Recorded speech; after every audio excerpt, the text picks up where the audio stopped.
The scene opens with Avery Hansen, the kind of student who makes other kids look at their report cards and think, maybe I should study, like a lot more.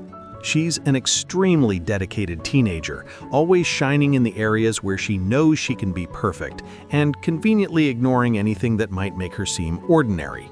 The result? An absurd GPA, early acceptance to MIT, and absolutely zero interest in typical high school things like prom. For Avery, the real big event of the year isn't prom, it's STEAMCon, which she treats like the Super Bowl for nerds. At that year's STEAMCon, Avery receives a curious challenge: create an app that solves a personal problem in her life. Easy, right? Wrong. After school, she meets up with Larson, her best friend, and her unwilling partner in scientific experiments since childhood. But their friendship hits a small short circuit when Larson tries to kiss her and gets punched in return. Romance? Failed the test. Applied physics and defensive reflexes? Total success.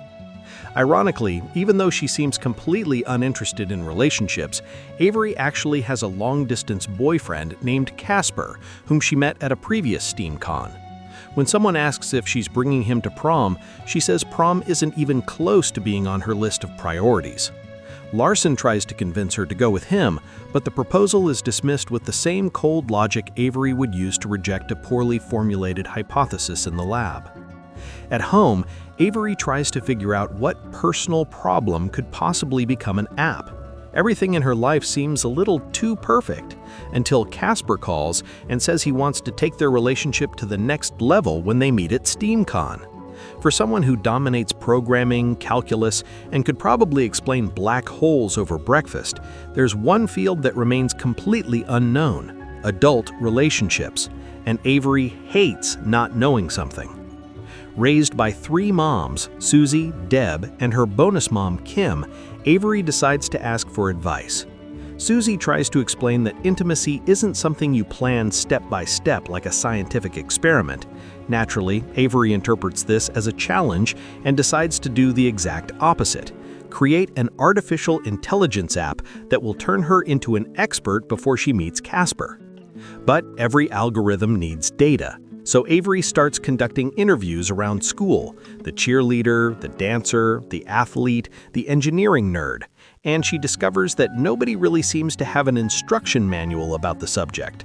Eventually, everyone points her toward the most popular girl in school, Danica McCallum, as the person who probably has the most field experience.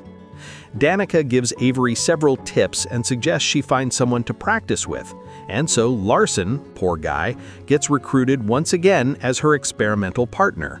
He resists at first. After all, Avery officially placed him in the friend zone and she still has a boyfriend. But after a lot of insistence, he agrees to participate in what Avery calls applied research. What follows are sessions filled with awkward moments, ridiculous metaphors, and the constant feeling that Avery is treating everything like a laboratory experiment, while Larson tries to remind her that feelings actually exist. As the days go by, Avery collects data with the dedication of someone testing a NASA rocket. The movie even uses some creative visual metaphors: rockets launching, tunnels being explored, things like that, while Avery analyzes everything with the seriousness of a scientist. In the middle of all this, she finally names her app Sex Appeal. When STEAMCon arrives, Casper and Avery meet and tries to follow the app's instructions as if she's executing a tutorial. But something feels off. The experience doesn't have the same connection she felt when she was with Larson. Suddenly, the argument Larson had been defending all along, that feelings and intimacy go together, starts to make sense. Avery abandons her presentation, loses the competition, and runs off to confess her feelings to Larson.